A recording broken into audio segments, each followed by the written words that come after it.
G'day guys, welcome back to Beers and Break-Evens, our final episode for 2023, brought to you by Blue Wealth Property, our long-time supporters, 2 years now running and hopefully into a third next year. We love Tony Mortz and the team over there. They've got some big events still to come over the next couple of weeks and into the off-season as well. We've got the 26th of September, not too far away, the Gen Z Education, a very, very interesting one there. Sydney Olympic Park, 6:30pm to 8:30.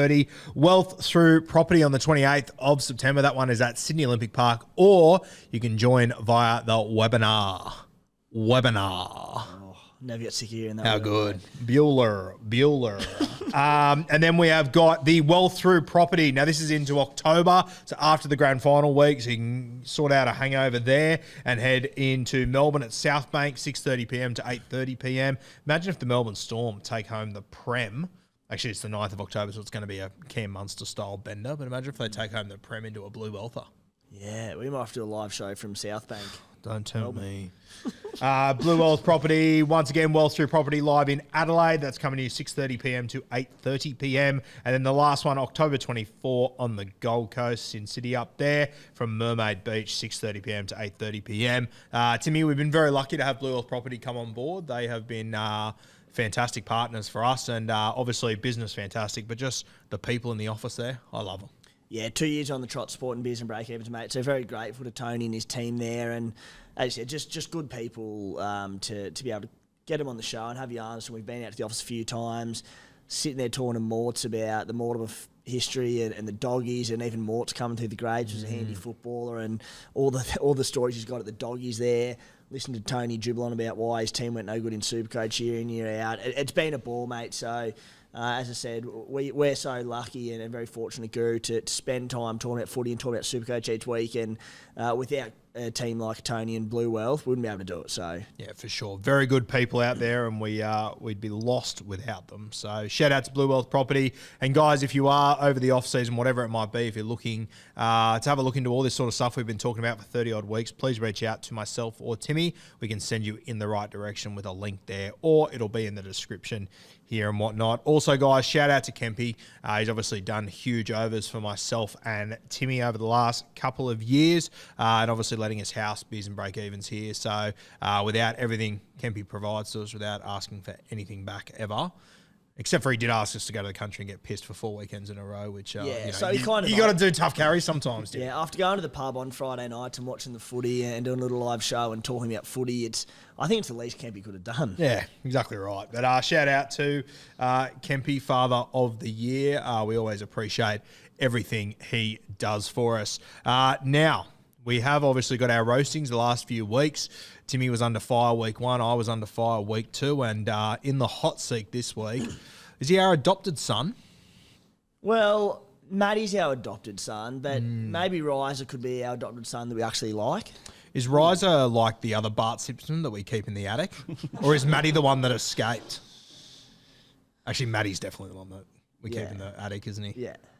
I like that, though. That's good little. That's good from you. I like it. Let's bring him in. Riser of SuperCoach 365 fame, and very famous recently in the punters and dribblers page. Yeah, been having a go. Thanks for having me on again, boys. It's been fun the last couple of weeks. Punters and dribblers, yeah. Look, tell you how it all came about. I was just at home. I actually had a third bout of COVID. So between sitting around watching you blokes dribble on YouTube and Kempy and the Hello Sport boys, I thought, why not have a go at providing a bit of light entertainment. Dribblers Day, it's been good. Any nerves after that first post as you hit go? Mate, I was rattled, but I'll tell you what. Because it's such a, I won't say it's a harsh audience, but geez, if you fall flat, they let you know. Yeah, in no uncertain terms. It's like Guru and I when we post late mail saying this bloke's out, waiting for that 24-hour team cut off and the final team cut off. You sit there going, putting out that player. You could have heard it from the player's mouth, but the grief you go through of waiting for that team is to see their name actually, it's not worth it. Yeah. It's not worth it, it's not. And mate, obviously in the green room before we heard you calling Scotty Bellotti a cat, so do you stand by those comments? All false claims, anything that to that regard is all false claims. I've got a recording. Yeah, I've got a record too, you fucking coward, own it. Shout out to Scotty, mate, we love your work as well. He's obviously come in here in the studio before. You ran into him a few weeks ago, didn't you? Yeah. Ran into him at the pub Saturday night about 3 weeks ago, so... Yeah, but he'd been in for a bloke nosebleed show once. I met him that night. I said, I've seen this bloke before. It's the King Dribbler. Yeah, and even when he came in for the nosebleeds, I saw him at one point with his phone out. He was actually taking a photo of me, making a meme of me in that moment. Yeah. That was going nuts in punters and dribblers. He's bloody good at what he does. Yeah, you got some work to do, Riser. Yeah. That's commitment. I know, just sticking to my lane for now, doing what I do well. But I do need to branch out. I know diversity is key. It's got a bit of like a Joey Freddie early 2000s feel. We need a Queensland dribbler to be Lockie. Yeah. You know what scared me? When you did the side-by-side Joey and Cleary, and I think you said Ryan could be anything, and it was at that moment I'm like, okay, hold on, I got to live up to the likes of Shoulders got Jermaine heavy. Hopgood and Isaac Tungo and all these other names. So look, just keeping it quiet for now, doing my best. Yeah, just go about your work. I love that about Riser. And mate, obviously SuperCoach 365. We've plugged you all year, but mate, some of the best content in the SuperCoach game. Yeah, look, it's obviously hard to compete with you guys, but yeah, we're doing our best. We've had a good couple of years. I think we're a family now, Riser. Oh, well, that's good. Even though if you do keep me in the attic, did we decide that? Look, yeah, we've had a good couple of years. Fish heads every week. Attic's way better than basement too. Yeah. Yeah, at least you get a bit of sun up there, a bit of warmth, a bit of heat.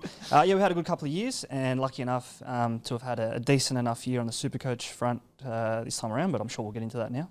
Yeah, and I've before we get into your team, I've got a bone to pick with you. Go on. I finished 1,550, which of course, when you're going up against 157,000 people, that puts me in the top 1%. And then you sitting in, what are you, 2,000 and something? Firstly, the bone to pick should not be with me. No, it's to direct do with all you. inquiries, all feedback, all complaints to Tom Sangster. 2,144th season rank, but in black and white, top 1%. So yeah, and look, my bone to pick might be with Sangster, but I just think the fact that you even still claim to be top 1% disgusted me. Black and white. It's rank. Jeez, I wish mine glitched and told me I was top 1% because I'd be riding it as well. That was the goal. I always said I wanted to finish, if not top 1,000, top 1%. I know it's just a bit of laugh, and it doesn't really mean a whole heap, but it does make the time and effort that we all put into this somewhat worth it when you can sit back into the year and you can say, look, we didn't have too bad of a year. So, boys, I'm a little bit sick of this cowards chat about rank doesn't matter. I'm sick of it. I've had a gut full of it. Let me say, it doesn't, it's not everything. It matters. It's not everything. I think it determines your self-worth. Or I think you're only as good as your best year in SuperCoach, as far as I'm concerned. So I think if you're not first, you're last, personally. Ricky Bobby. I like that. Yeah. That's very good. Second, no one remembers who comes second. Except one year. Except one person who comes second. Yeah. All right, should we go? Came second. Should we go through his round one team, where it all started? Start from the top, mate. Okay, so his hookers to start the season were Harry Grant, which we both would have been fine with. The other one, we were not keen on this guy the entire off-season. And to everyone that told me that Reece Robson was going to score 10 tries again this year, suck it. Reece Robson, talk to us about this decision. Look, it wasn't all bad. I know the reason why I did it was because I was pretty certain that hooker wasn't going to be the high ceiling play this year. Yep. And you might think, well, that's stupid. Why did you buy two guys that cost upwards of $600K? I did it purely because their buys overlapped so nicely, those two. I was always going to have a quote-unquote premium hooker for the first 15 or 16 weeks. So when Harry was on the buy in Origin, or in Origin, I should say, Robbo was playing. Little did I know that Robbo was actually going to get picked in the Origin setup come game 2, I think it was. Yep. So, but that was my thinking there. So, mate, Guru showed no ticker, and despite talking all pre-season about his doubts around Brandon Smith as a round one starter, but he picked him anyway because he's a gutted dog. But you BYO ticker. Didn't get the memo. You didn't start with Cheese, which, mate, huge play.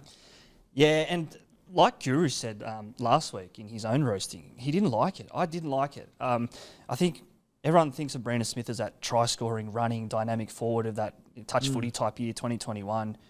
We hadn't seen it at hooker, and we certainly hadn't seen it at the Sydney Roosters. My default on that front was if Cooper Cronk couldn't come in and have immediate success at the Roosters, and he struggled with his footy, like the spine didn't gel, why was Brandon Smith going to succeed? Yeah, if Cronk couldn't come up and increase his SuperCoach average from 20 to 25, then who can?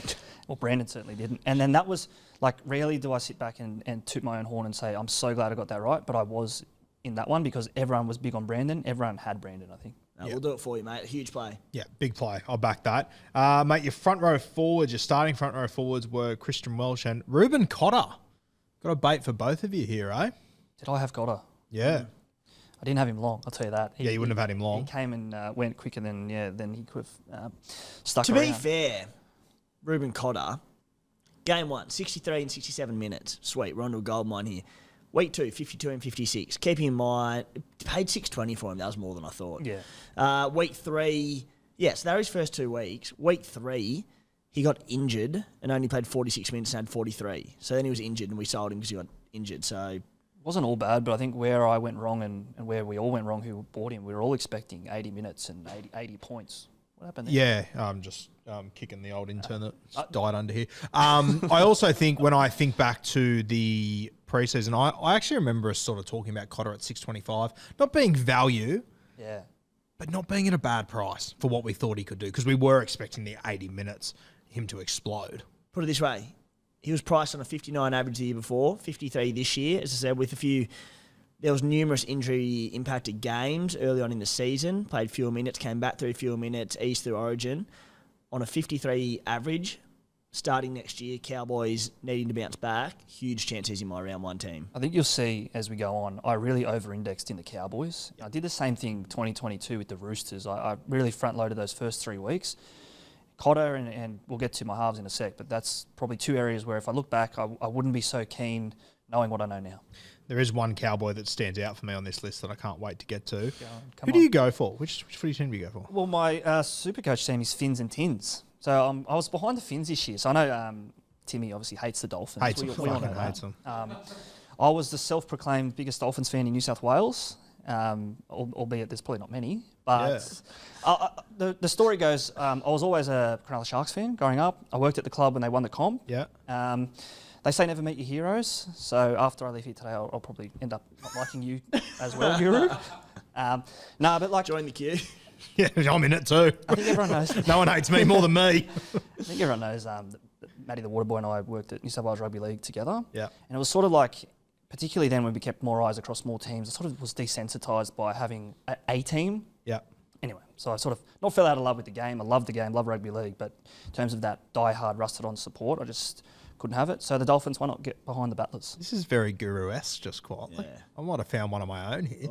I just love rugby league. I'll sit there, I'll watch 8 games a week, but I'm not going to sit, for so long I was bound by the result of how the Sharks went, and I'd turn up either to work or school or somewhere on Monday and I'd be gutted because they've just lost again. Yeah.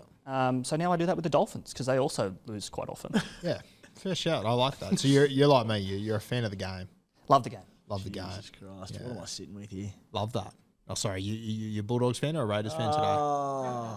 Like I will watch the old 6 p.m. Titans Newcastle with as much intent as I would Panthers Storm. Yeah, one of us. Just love it. How good. Love that. Second row forwards. This is a guru-a-thon. Bryce Cartwright, Jermaine Hopgood, and Teague Wilton. I think I was pretty similar. You started with the Cardi Party. I love that. Tell you what, and you'll get to my reserve soon, but I went all in. I had 3 Eels, Cheapy 2 RFs. I had thrown Matt Dury in that lot as well. Talk about over-indexing. But yeah, Cardi, Dury, and Hopgood, 2 of those 3 repaid my faith to no end. So I was pretty happy with that. Teague, I think Teague was sort of what we expected. Like he was going to be a little bit try-dependent. I think he got a couple of injuries, a couple of head knocks at different stages as well. So I think we'll see better out of Teague next year than we did this year. Yeah, I think Teague's a really, really interesting guy. I expected a lot more out of him than what we got this year, to be completely honest with you. I think defensively there are a lot of issues there that could stand in his way. Yeah. He's got such a bright future, I think, Teague, but there is no hiding away from the defensive record on that left edge from when he got injured and left that side. As I said, I love him as a footballer, great in attack, work to do in defence. Yep. But he's young. He's got time. And to his credit, I mean, with all due respect to Matty Moylan that was inside him, didn't make his life any easier. So also coincided with the defensive change. A lot of water under that bridge. So Teague Wilton will be an interesting guy. Your halfbacks, I love this. Come on. I don't know how well it worked out for you, but I love bold and brazen stuff. Sam Walker and Jerome Hughes. Talk to me. I saw the Panthers round 3 bye, and I knew that, like, you either buy Cleary or you don't. I'm like, I can do without Nath for 2 weeks. If he's going to make a heap of points or a heap of cash, I can just get him in round 4. I haven't done too much damage. Conversely to that, I either hit up Sammy Walker and Jerome Hughes, who I think the Storm had a decent enough start to the year. I know Eels, Dogs, Titans round 3. Looked beautiful on paper. Good draw. Hughesy, ball runner, he scored a try against the Dogs round 2, and that was the moment I'm like, that really vindicated not having Cleary. Yep. I think I got Cleary round 4. It was pretty soon. Like I sort of said a few weeks ago, for Feeder, Latrell, these sort of guys are players I hate watching play without owning them. Cleary definitely falls into that. Cleary round 5. I was Nico absolutely round 4. death riding Cleary like you wouldn't believe those first 2 weeks. It was the worst. He had the best. He would have taken 6 Dally M points, but he got away with a 50 Supercoach. 53 and 40. Oh. Yeah. And for me, I was like, tick, tick, tick, beautiful start. Yeah. I think that round 2 was against South Sydney. I remember there was a couple of times where I thought he was going to lay on big points, and I think it was Sonny Luke that night that stole a lot from him. Sonny Luke's one big game. I'm genuinely shocked. Yeah. That he had a big game. Yeah. Yeah. Oh, well, believe me, I was very excited. Luke Garner that night. We were leg 2 of the regional tours in Wagga or somewhere. Yep. We're at the pub. I was elbow deep in a big bucket of KFC just before that. It was great. Yeah, and we had this pre-season stoush about Garner, and he dropped. Remember, he made a line break. You won't remember. I do remember. Made a line break. Yeah. Try. Nothing looked amiss. One of those ones. Went for a try.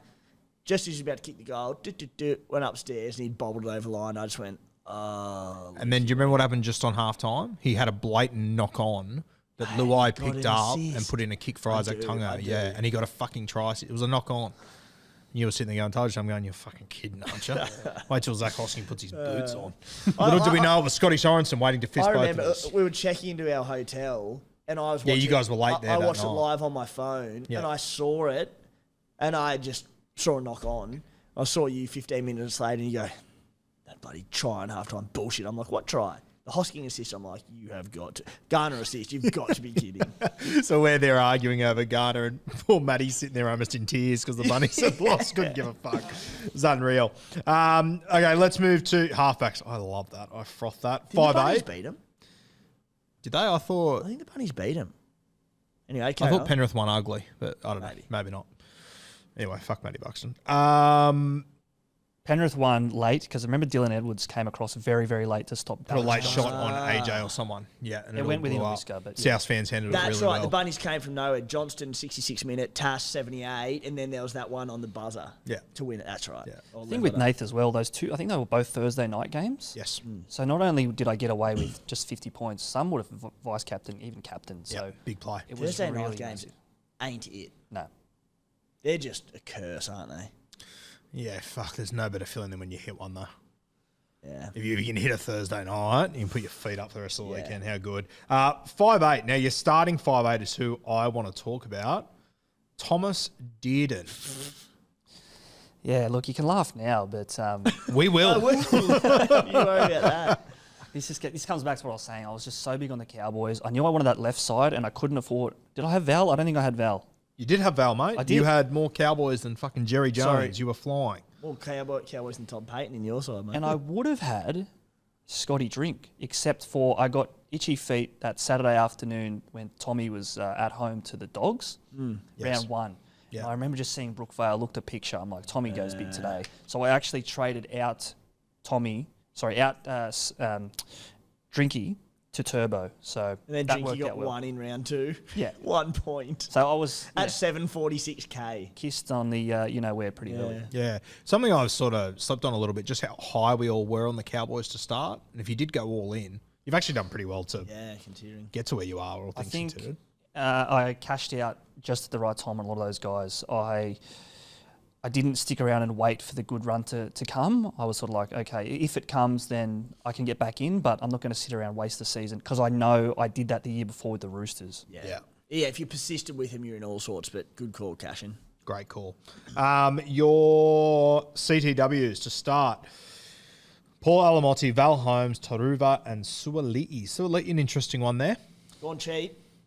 Yeah, I didn't know. Was he starting in the centres? I think I bought He was, left centre. I bought into a bit of that hype. I thought he could have done better than he did. I know he scored a try round 2 against the Warriors, sort of popped up his score a little How's bit. Riser pre-show? I'm not going to remember a thing from this season. Yeah, round 2 scored this Round try. 2 he scored a try. Beat 2, chip chased, offloaded, and went upstairs. They called about. No, it ended up being a try. Actually, It was 18 degrees. I think he threw it back. Did he throw it back to Sammy Walker, where he didn't throw it to Teddy, who I think I sold Teddy prior, or I didn't own Teddy. A lot of people captained Teddy round 2 against the Warriors. Yeah. And I remember he made this break. He didn't pass to Teddy. Oh, that's right. And he flings it back to who else but my other halfback, Sammy Walker. And Sammy Walker got up and didn't mince his words. Yeah, lovely. Yeah, You did trade James Tedesco in round 3. And then Buzz did not miss in the telly on Monday No. with that one about Suoli. Overhyped, bloody. Anyway, youngster. so yeah, Suoli, again, probably one of those guys that I was happy to take a punt on. Thought he would be getting a decent ball or better ball than what he actually did get, but I think I cashed out. I guess you could call him a mistake, but I think he was a must-have in the preseason, easy in hindsight. But poor Alamotti, myself in particular, was very high on Brandy, did not quite live up to it, has he? And it's interesting to see where he's going to end up now. Yeah, and what, I don't know if he'll be at the Dogs next year. I don't know where he'll sign him. Yeah. He just felt like he had a great base to him, which his base probably was all right Supercoach-wise, but there was just no attack to come with it. Yeah, and I think that he is also, and I've spoken about it a lot this year, he's one of that class that came through SG Ball and all that during COVID. So missed out on a lot of footy. So as much as it looks very grim now, I'm not completely giving up on Alamotti just yet, but I will not be looking at him for Supercoach again. Couldn't possibly do it. Your fullbacks, mate. All-star cast here.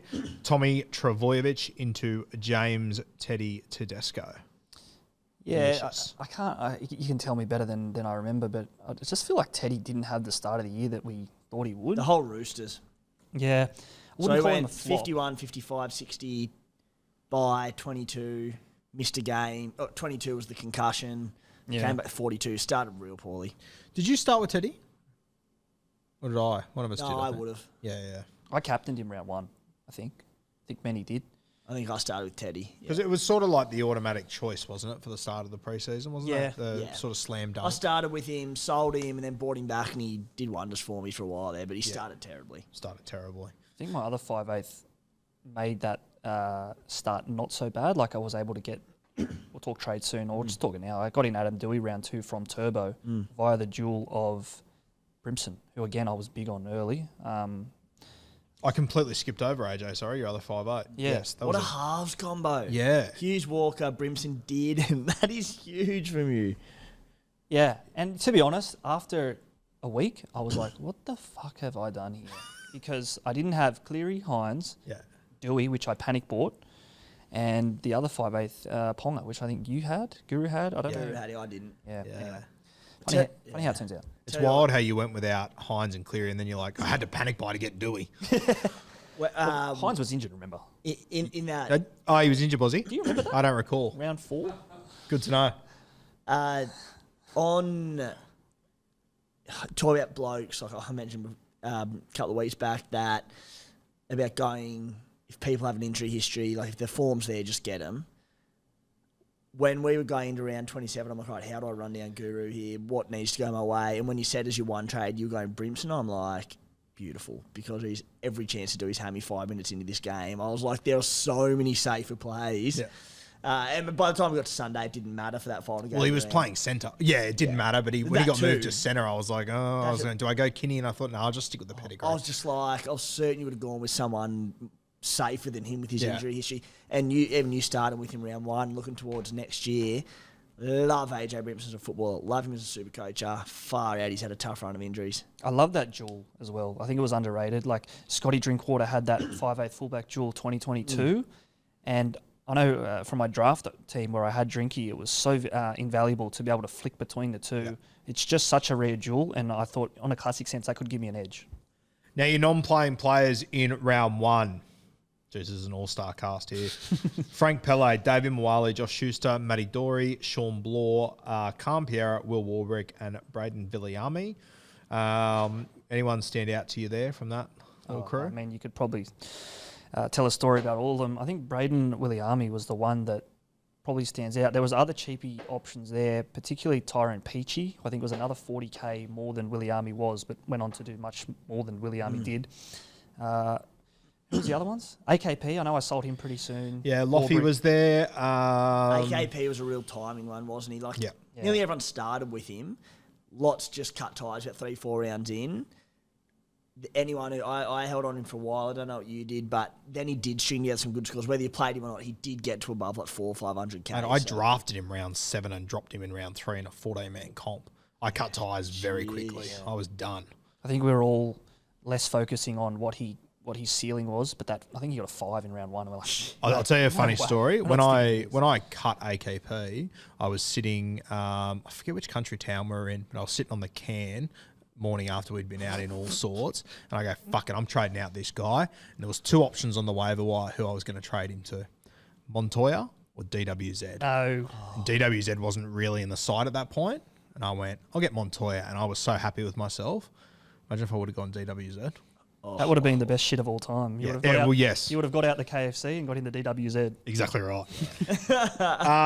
Who else did you have on that list? Obviously, Josh Schuster was a shit fight. Will Warbrick, how long did you hold him for? Barely a month, I think. And I regretted it because I think the week I sold him, he scored a double. Round 4, you traded him out. Scares me. I think he backed that far. But yeah, I think, or at least he scored a try. I remember I was just thinking, oh, here we go. Like, what have I done again?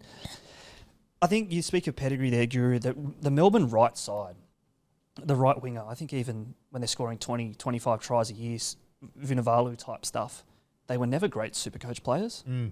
So he was sort of the cheapie that I went with out of fear of not owning him and everyone else did. But at that point, I was happy to get rid of him because I didn't think he would hurt me that much. You bought him for 200k to start the year, sold him 3 weeks later for 217k.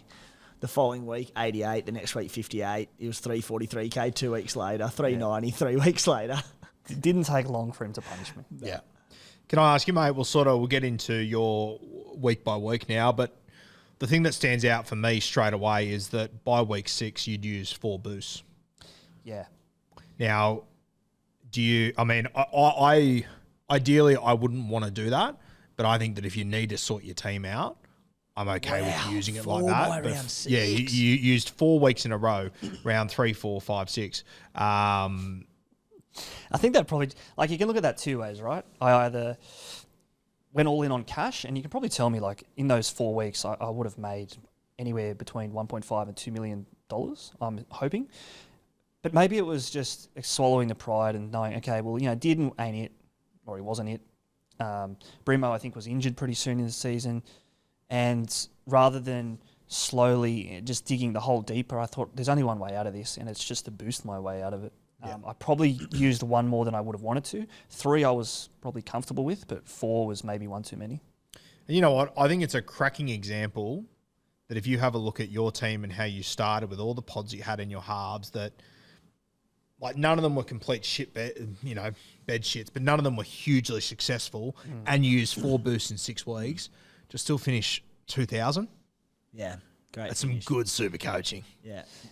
Thank you, boys. The other one there to note, and it's one we sort of went on pretty hard about the start of the season. Like I held Warbrick, Khan Pereira just from learning lessons of the past, who had those horrible starts. Taruva, Khan Pereira, and Warbrick, who all had terrible starts, who were massive ownership. They were all over 400k by round 8. Like Khan Pereira got to 440k by round 6. Same thing will happen next year. We'll start with these wingers who the tries won't come, people will offload them, but as long as they're playing all right and their job security's okay, you just got to hold on to them, don't you? Like that was probably, the tries will come. One of my learnings from that whole Warbrick AKP situation was you don't have to play these guys. Like they can just sit there and grow as they need to, but I can't even remember why I was in such a rush to sell them because I wouldn't have been selling them for much. Even like Alamotti, who started the year not as bad as those guys, and his base was better, but by like round 5, he was 390k, so he's made 190k and had a pretty poor start to the year. Like, there's cash to be made. In saying that, a pretty poor start to the year, mate, at the end of round 6, you'd used 4 boosts. You were ranked 1,783. I think it got better than that as well. Oh, I did get better than that, but you literally never, after round 1 where you were 22,000, you never fell out of the top 3,000, and only twice did you fall out of the top 2,500. Probably shows a different way that we all play the game. Yeah, big because time. I was like the greyhound pinging the lids, trying to hang on. Well, you say that, but also you used 4 boosts by round 7 or whatever. So you gone very hard. Yeah. So if you didn't get those results, and you're sitting 7 or 8 or 10K, you'd be going, oh shit. My thinking was the quicker I can get to, like we said in Guru's roasting, the quicker you can get to those guns, the big names, I thought the better. Yeah. And then I just try and hang on from there. Where I went, I won't say wrong, but maybe I stopped trying to get in cheapies, 1 or 2 cheapies too soon, if that makes sense. Like, we'll get to it soon. I didn't buy one of the cheapies of the year. But yeah, like my strategy, my tactic this year was to get out in front and make them chase me. I obviously got run down to a degree, but it's top 1%, Timmy. Still a very good knock. Yeah. For what you did there. So once we get past the boostathon early, round 7, you bastard. I just saw trade in Jermaine Osaka. Geez, she took some flies this year. And you know who I sold that week? I think it was Ruben Garrick. Yeah. It was Ruben Garrick. Yeah, and this was purely a financial decision. The fixtures, I think Garrick got a HIA, was it round 6 against Penrith? He was missing a couple of weeks, I think. And then so I was just like, all right, well, who's similar in terms of price and ceiling? I think Osaka had round 6 and then missed round 6 against Penrith, then missed Melbourne. It was purely break-evens I was looking at here. It turned out to be sideways in terms of points that what I would have got, or on paper at least, like a centre wing duel for another one, but it was a $200,000 decision for 2 trades. I like that. Nice. And then as I have a look through, round 8, 9, 10, I'm not sure when it was in this mix, but as you said, you missed out on a very key cheapie. Yeah. That a lot of us grabbed. Who was that? Jareen Buller. Yeah. And I remember sitting here on, I think it was the playbook potty, and I said, I've missed the Buller bus. You boys been to Denarau Island? BG? No. Oh, so the Buller bus, that's actually a thing. So there's all the, the hotels, your Sofotels, your Radisson Blues, all of these. And there's this bus which pretty much does a loop from 7 in the morning till 7 at night, called the Buller bus, Buller. And I said, I've missed the Buller bus, but it's just going to keep going round and round and round. I missed it at 200K, I missed it at 280K, I missed him at 350K. Yeah. And by 500K, I'm like, I can't buy this guy. I just took the stand and I just never got him. Oh, I do recall all those weeks where he kept going up and up and up. Like every week there was other things you could have done Yeah. that really could stand up to that as well. But yeah. And he was still a buy up until about 600K. So he got another scored well, got to over 700K. Each week you were like, surely not. And you're like, no, could have been a buy up until about 650K. He just kept finding himself in position as well. Like even as shit as the Tigers were, he was the guy that was scoring tries, making line breaks. The night at Campbelltown against the Raiders, I think Fanua Pole made a line break, and who was there? Jareen Buller. And I remember I was just like, it had to be him. It sounds stupid now, but like you look at the fullbacks next year, and we mentioned it a few weeks back, but Tommy Turbo, really like this is round 1, Reece Walsh, Kalen Ponga, Scott Drinkwater, all these guns you can go with. Like, if the Tigers can turn a corner, big if, he's going to be a star SuperCoach player in a good side. I made the joke, and we sort of said it again, like the historical line you hear in SuperCoach, you got to have 2-gun fullbacks. Suddenly there's Jareen Buller. I've never heard of him. I've never seen him in Mats or Ball or New South Wales Cup. So I just went around him. He wasn't the dual. Like if he had the dual centre wing, I probably would have got him. If he was dual, everyone would have had him. Yeah. Anyway, so I decided not to go him, but. Mate, one thing I noticed here, round 6, you traded out Jermaine Hopgood at that point, which I don't think was a big loss realistically, but you trade him back in round 9. Yeah. Sharp turnaround. I went to, in hindsight, I went to Hosking, who that was his week where the cash was coming. Hopgood was benched. Yep. But then sure enough, I'm like, Hopgood, whether he's off the bench or not, he's going to come on. He's just a fiend for SuperCoach points, and he's offloading as well. He's just something that he didn't put away, whether he was starting or off the bench. Offloading is, if a player's got it, it just doesn't matter, does it? It's incredible. Doesn't like minutes are just, they just generate so much. That's why Maddo more often than not, even if he gets his 50 to 55, like particularly last year as opposed to this year, but when he's playing those minutes, he was offloading and having a crack. He'd average like 70. And like guys like Maddo and Hopgood are such good examples because if you play them for 50 minutes, you want them to have more impact in that time. And how do these guys have impact on games of football? They create second phase footy. That was the thing. I think I got in Joey Tarpanay pretty early in the season. would have been around that same time. But Canberra just put the offload away the whole season. So Talk to me about it. whereas he was someone that was 80s and 90s year prior, he was battling for a 50 the next year. Yeah, for sure. Mate, round 8 was a big one. You went, round 9. You traded in Jermaine Hopgood and Britt Nickera, both good trades, but geez, the two names you traded out, Reece Walsh and Tom Trbojevic. Far out. What was I thinking there? Was Walsh, was he not suspended at that point? Yeah, I'm not sure he might have been. What week? Round 9. Was he You traded out Reece Walsh and traded out Tom Trbojevic. Actually, you know what it was? I think I was doing a bit of pre-planning for Origin. I had him ahead of Ponga at the Played time. 10, 11, 12, then got picked for Origin. But the fixtures were hard, 10, 11, 12. Manly 93 at Suncorp, then 67 against Melbourne, and then Panthers 42. So, yeah, tough run.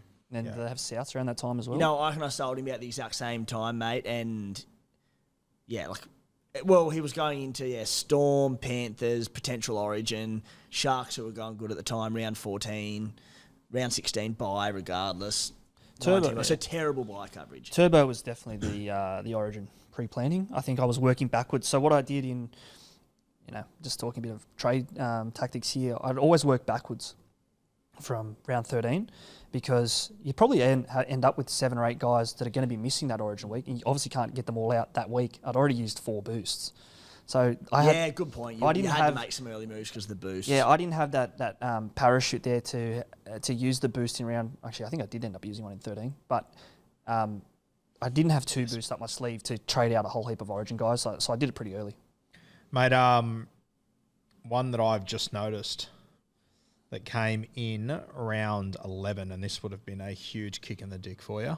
I know where this is going. Just take it away. Tell us. Brutal how this played out. Lockie Miller. Yeah. So, as you would know from my punters and dribblers exploits, I'm all about a bit of yarn, a bit of narrative, a bit of dribble. And Lockie Miller, I love an omen. Yeah. The boy from Port Macquarie, in Port Macquarie, against his old club. You tell me that that's not a rugby league dream. Turned out to be a nightmare because I think he ended up with about 25 points. He was sacked the next week and never to be seen again. Yeah, literally until the last week, not to be seen again. Yeah, which was unfortunate. Lockie Miller, I think we all had our doubts as to his SuperCoach. I use the term again, pedigree, because we'd seen him do, the highlight reels, the tackle busting moments. What have you got? Oh my goodness! Oh my god! At least I got him earlier than Tim did. But in saying that, Lockie Miller, it was a bit of a punt. I think he was gone pretty soon. Out of my team. Also, the other one you traded in that week, which didn't really amount to too much, but it was a guy that me and Tim never had it, to Fade. Never owned him. Yeah. Caused me a lot of just grief as a non-owner around him coming in and out of teams, just watching. Enjoyed the ride. Yeah. Really enjoyed the Val ride. Yeah. So this was round 11 was the week after he debuted against the Sharks and he pumped a 90 or 100, couple of tries. I compounded the Miller error because I actually only did that trade so I could have enough money to buy Miller. So I did 2 trades to essentially get Lockie Miller, who never played again. It didn't work out all bad with Val Tafade. He played a couple of games, made a bit of coin. I did sell him later, but there were a couple of those games where he was getting 4 or 5s off the bench, which just negated any chance of the vice-captain loop. I'm gutted Lockie Miller's going to the Super League. Yeah, it's a waste. He was so good this year for the Knights, who, let's not forget, had been pretty ordinary for a few years on the trot.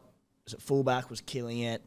Still learning the craft of rugby league as a union background. Far out, he's a loss. I get if teams don't want to play him at fullback, but tell me he can't make it as a winger. Yeah. Just a waste, I think. Hey, I think he makes it as a fullback. What price are we getting that he's in the Sevens team for the Paris Olympics 2024? Yeah, I reckon it'd be a really good sniff. Very cool. Goes to Europe, bases himself in Leeds or Manchester, wherever he's going to end up. Stone's throw, get on the train and go win a gold medal. Go play that for the weekend. Why not? Mate, use your final boost, round 13. I did. Damien Cook, Tohu Harris, Ruben Garrick, pretty good pedigree to bring in. And I would say that was obviously pretty Origin dependent, trading out guys there. You traded out Harry Grant, Val Holmes, Jacob Preston as well. Just preparing yourself for that big Origin period. Yeah, Cookie was a good one because he came in, he served me quite well. There was always that risk that he was going to get picked for Origins 2 and 3. Yeah.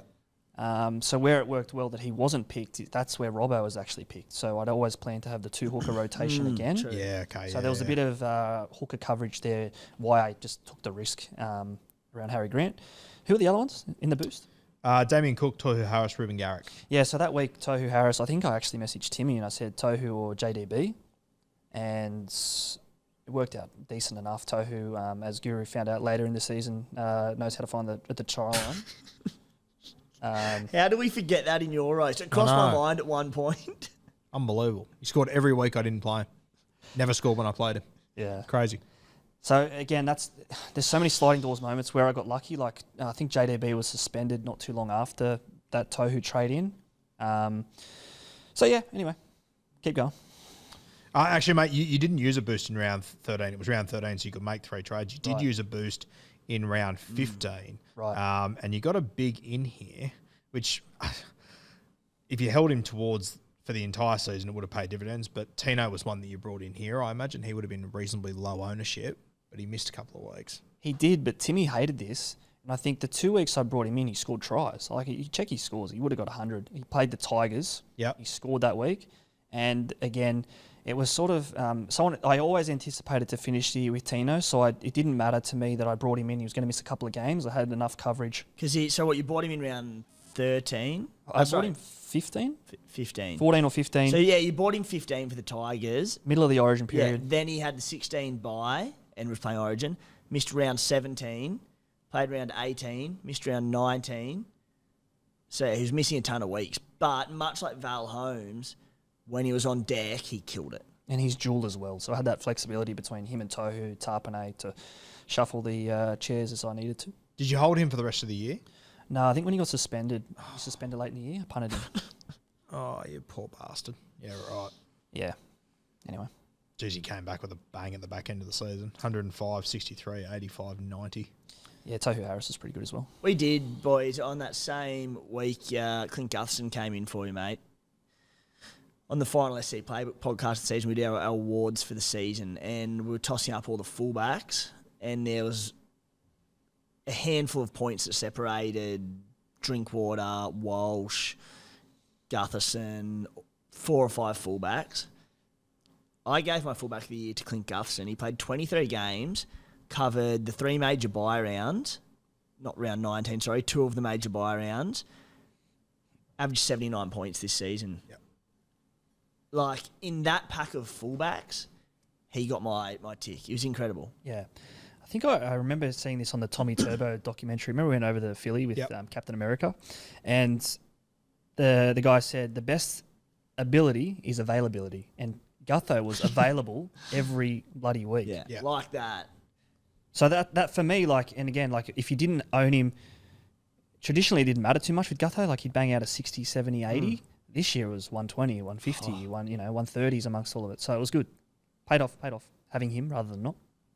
Yeah, I think for me as well, when my season, like being able to have Gutho, then at his peak, go to Kalen Ponga, freed up so much money. Cash. So much money. I think we'd probably be getting close to the point in the year when, speak of sliding doors moments, Greg Marju missed the bus.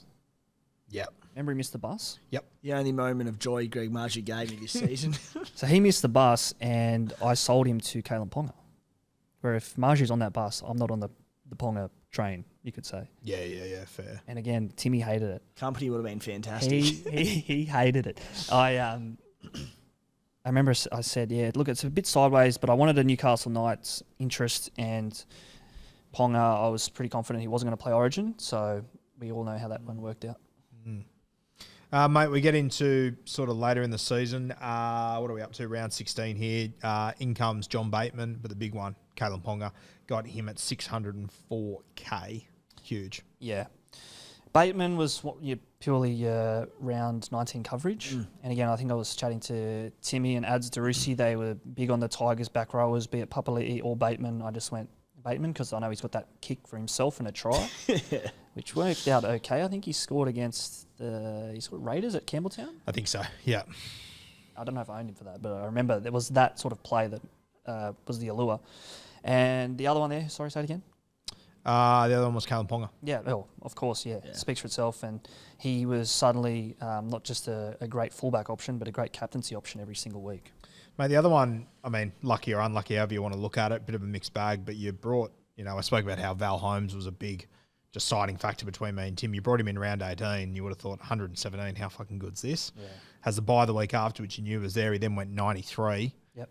And you, like me, you're sitting there going, Val's a huge pod play now. This is great. And then 50, 31, season over. And I imagine that would have been in the midst of you being without Tino as well. Yeah. Tough. I think I ended up selling Tino and Val the same week. Yep. But I was big on Val from round one. Like I said, I owned him from round one. I wanted to be playing with him as often as I could, but I couldn't hold him when he was suspended. I think the weeks where he did get those low scores, his ownership would have risen, so it wasn't all bad. Like the blow wasn't as bad as it could have been.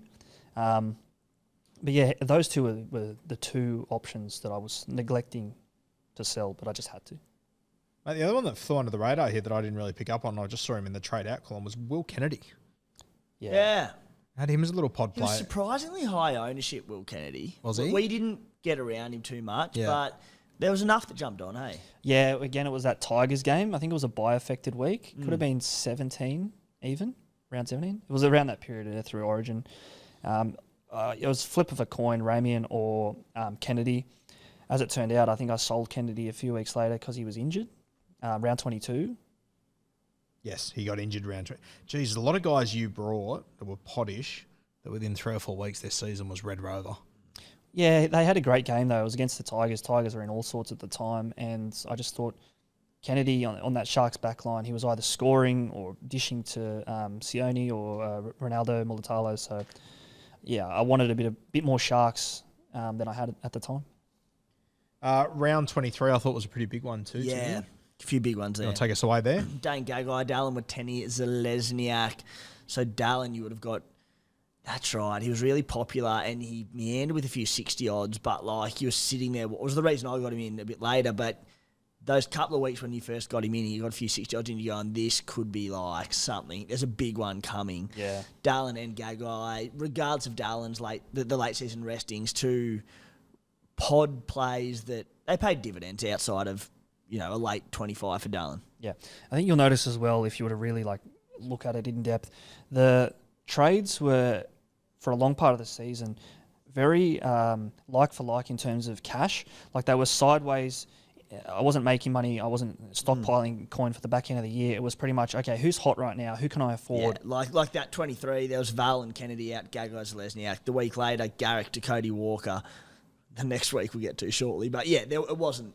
Yeah, exactly as you said. I wasn't trying to make coin for the last week. So I knew I was running out of trades quite quickly. So, Gagai was one we've spoken about in a couple of the other reviews that was probably unlucky not to average more, really, or could have averaged more. Dallin was someone that you look at that Warriors draw at the back end of the year, that last month, it could have been hundreds. Yeah. Which it wasn't, but could have been. Now, I think we've been pretty polite to you so far, but I'm about to rip you a new arsehole on these last two trades. Come on, I'm ready. Round 24, you trade in Cody Walker.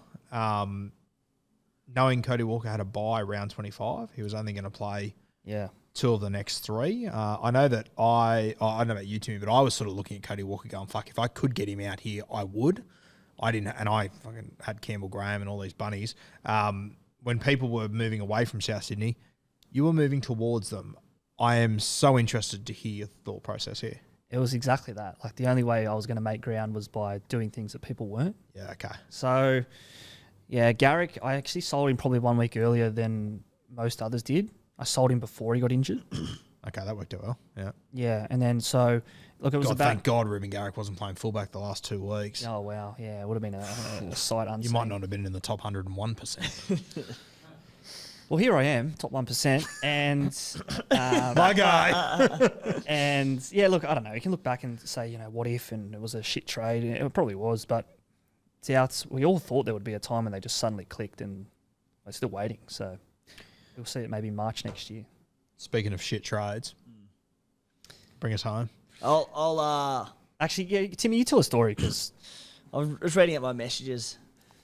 This one came out of the blue, late at night. Over the course of the weekend as well, so it was a mid-round call. Going a huge pod play. My final trade of the season. 0.3% ownership among the top 1%. Yeah. Brian Toto out, Jerome Luai in. You know what makes it worse? Makes it worse. So I was on the beers. That was a Saturday morning. I was on the beers Friday night, and it was pre-Roosters Eels, and it was, do I bring in Suoli'i? And I actually said on the Supercoach 365 podcast 2 days prior how much I loved Suoli'i, how much I loved Eli Katoa. Somehow I ended up on Jerome Luai. So, look, it was a pod route, and I still stand by it. It wasn't the right decision, but I don't think it was entirely the wrong decision. Luai was on 60 at halftime against the Titans, a game which To'o missed. Yep. He finished the game on 63, so it just wasn't it. And then next week he was injured, I think, against Para. He scored about 20-odd, done his shoulder. 24 is on after 27 minutes. You know what pissed me off as well? Like, he could have scored a try when he was injured. So that 24 could have easily have been 70. And then we all know what they did to the Cowboys in the last week. What did Cogger get? 60, 70? They could have been Luai. Yeah, fair. Anyway, I'm not sitting here trying to justify it, but it's worthy of a roasting. I think when you trade in a player, and to be completely fair, if Kohler didn't do well, we'd be sitting here going the exact same thing because he's not a noted Supercoach player. Yeah. Not a guy that's normally in conversations. And Jerome Luai definitely fits into that category. But I just love looking back at shit like this. The next message. So I've gone, that's a huge play, not worried about him getting rested over the next 2 weeks. Riser. Nah, I reckon he's had his rest last week. Business now. Titans today. 2 home games against his Suns, bracket the Eels, and then a Cowboys team who have checked out. Maybe I'm wishful thinking. that's great. Gives me goosebumps hearing that. Yeah, I will say this. I think that throughout the year, so many guys you traded in that got injured or suspended within 3 weeks. Like off the top of my head, we went through Tino, Val, Jerome Luai, Will Kennedy. Miller was sacked. Miller. You're the Miller one. You've done well to get to where you did. Was there a Joey Manu round 26 captain? No, I avoided that. Yeah. That would have been the icing on the cake. To be fair, we haven't spoken a lot about captaincy so far. That was one thing I did quite well most weeks. Like that probably propped up my ranking and it made those decisions not as bad as what they could have been. Well, from round 3 to round 8, you didn't have a captain under 86. Which is a pretty good knock. Fucking helps, eh? Like if you know, there was some Harry Grant 40s amongst that lot, which I avoided the weeks when he went poorly. I think I captained him round 2 and 3 where he scored well, or at least round 2, I think. Round 1, I looped him, I think. You have a look from round 16 to 20, your captains were 129, 156, 109, 137. Jeez. And even on your, mate, from round 16 onwards, his lowest captain was 71. Makes a hell of a difference. Jesus, huge difference. Yeah, that's massive. I think as well. He's one of those bastards that had clear his one of captains them last blokes. week. Fuck that. The looping was something that I probably did more times this year than I've ever done before in Classic. Just because I did nuff out quite early. I had a lot of guys there that weren't playing. Franklin Pele was one. Willie Army was one. My centre wings, I think I had a couple of nuffs. Tafade was enough soon enough, so it actually worked out okay. I was the same. I used the boost more this year than I previously have. Yeah. And I think, obviously, when you've got like a Sonny Luke, it's out the window. But if you don't have those guys, I do think sometimes we have started to undervalue the loop a little bit.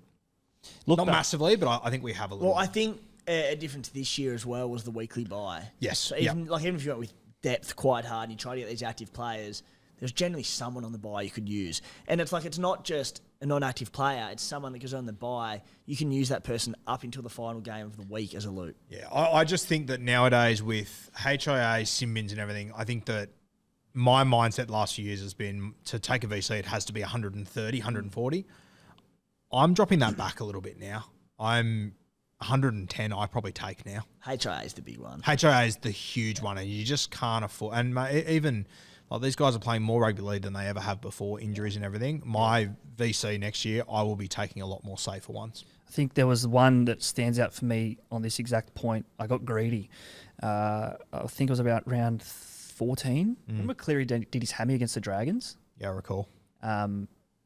He was My very pillow popular. still hasn't recovered. Yeah, he was very popular captain that week. And I had the VC on Cody Walker, who went 120. And then I had the, Cleary at home to the Dragons last game of the round. Like, it just set up so beautifully for him. He got a try assist early to To'o, and 5 minutes later he was off. So, again, moral of the story, if you have that 115, 120 as your vice captain, just bank it. I'd be banking I'd it. forgotten about that. There was 3 weeks in a row towards the back end of the season where like it didn't go huge for you. He got 74, 71, 81. 3 weeks in a row he captained Latrell Mitchell. Yeah. Again, that's probably compounding. I won't say it's an error in bringing him in, but I felt like because I was paying that premium price that I had to have some interest in him. And 70s, look, you take it. It's not all bad, but... Mate, he could have gone 150, 150, 150, and people who didn't captain him would have been going, why did we not do that? Yeah. Like, hindsight's a great thing. Yeah. I'll tell you what, looking at the list of captains you chose this year and just going through Tim's before and mine, geez, if you got them all in the room together, geez, Nick Meaney would stand out like a sore thumb, wouldn't he? Compared to all those fellas, unfortunately. Yeah. Hurts. Mate, the thing that stands out for me with your season, round 9, you're sitting in your best spot the entire year, 552. But as I said before, for the last almost 20 weeks, you didn't drop out of the 3. You're pretty much in 2,000 the entire time. Yeah. Gritty. Incredibly consistent. Real Toru Harris area. Like we sat here at 6,000 and 8,000 going, fuck, we just can't move. You were sitting at 2,000 and you couldn't move. That was my thinking, though. Like, I think I listened to you guys and you'd always planned of making up this massive ground late, which it's a strategy, it's a tactic, but I think between us all, there's probably that middle ground between saving trades, making cash and going too hard too early. Yeah. That's what wins you 50 grand. Yeah. Until we all can sort of come up with that tonic, we sit here just talking to each other. And every single year, as we say all the time, there's no perfect solution every year or perfect strategy. One year, one thing will work. Another year, another thing will work. What works for your team? What are you comfortable with? And I said, everyone's different. They go about different ways. Yeah. I say to win SuperCoach, you've got to make the right decision 4 or 5 times for that decision to make sense. You know what I mean? Like, because it's your first instinct. Then it's your second instinct. Oh, is this wrong? What has Tim said? What has Guru said? So hard to get it all right. As we said, the boys in one learnt this. I said, I think timing's everything. Like, you talk about captains and injuries and this or that, but you mentioned Guru the other week, how, you can make a few mistakes and go a few wrong pods and jag a few right pods, but it's, it's getting Buller at the right time, and then it's selling Buller at the right time, and it's getting Dallin for his run, and it's getting KP from early on. Like, timing's everything. And it's rare you're going to make the right decision 10 times out of 10, but if you can make it 7, then you're going to be a long way in front of the rest of the other 150 odd K. Yeah, and I think you can almost guarantee without looking at their seasons, the blokes that win it are the top 3. I'd almost guarantee they got on KP at the right time. Guarantee you one of Gutho or Buller they nailed, if not both of them. They probably started with Asako and Hammer.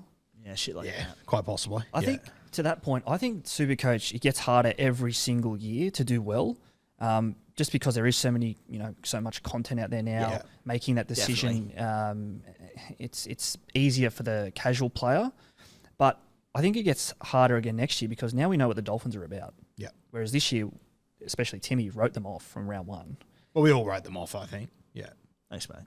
Well, Timmy hated them, but yeah. But you know what I mean? Like now this year, especially Timmy. we know that the Dolphins are that gritty team when Asako scores tries. Like you're not getting Jermaine Asako pick 16 in your draft leagues next year. Anyway. Yeah, I think this year, though, made it interesting because you added all these buys in and all the fears we have on it. As much as I think it is getting easier for casual players, it did bring it back down to... And there was a number of things that happened throughout the year, whether it be Isako, Hamiso, Bullard, that broke every rule all good SuperCoach players live by, all the rules they live by, and just proved it all wrong. And a lot of it came down to vibe and just backing in hot hands. Back to the drawing board. Back to the drawing board, yeah. Which I love personally. I think it's unreal. So good. Biggest takeaway from this year heading into next season? Just have fun with it. That's so boring. Give me something, Riser. God damn it. No, but I come back to my my team name. Fins and Tins. I wanted to watch the footy, not have too much of a care, have a beer, and play SuperCoach. And here we are dissecting every move. It sort of contradicts that. But biggest move, or biggest takeaway rather, is play the game your way. Like, I wanted to play hard and fast, get out to top 1,000 and try and hang on. But as you guys have proven, especially with the Cola and DCE moves, it's not how you start, it's how you finish. So I would have loved to have had a couple more trades late, but maybe finding that balance next year, that's where I'll improve. In an ideal situation in 2024, you've won 50K. Where do you think you would have used your boost? Where I use them? Yeah. Jeez, that's a very tough question. Very tough question. I know. I don't know how I'd answer it myself, but just, used them very early, very fast. I don't think that's wrong. I think getting that team set up and using that the boost early to almost like wild carding your team in the fantasy Premier League sense, like starting clean. So after 4 or 5 weeks, I pretty much had a whole differently looking team to the one I picked in round 1. Yep. I probably would have saved 2 boosts for round 21, 20-ish, and then absolute luxury if you had one round 26, 27. That's probably dreamland though. The dream. Yeah. It's just so hard to get there without using them, isn't it? Yeah, as I said earlier, I reckon round 3, round 20, or like whatever the final, after the final Origin round, lock them 2 in. The rest of them are all season dependent, team dependent, all that. I think next year I'm going to get a glass container to put here on the desk with a lock on it, with a piece of paper that just says 1 boost. And I'm going to keep it locked on the desk until the last week. I think that's my I plan can't wait next to see year. it. I hope we do see it. We should do that. We should have a locked glass case here with our boosts in there, and you have to take him out when you use them, like Survivor. That Quite really funny. Yeah, we're doing it, yes. That'd be mad. All right, Riser, mate. Anything else you want to chuck in there?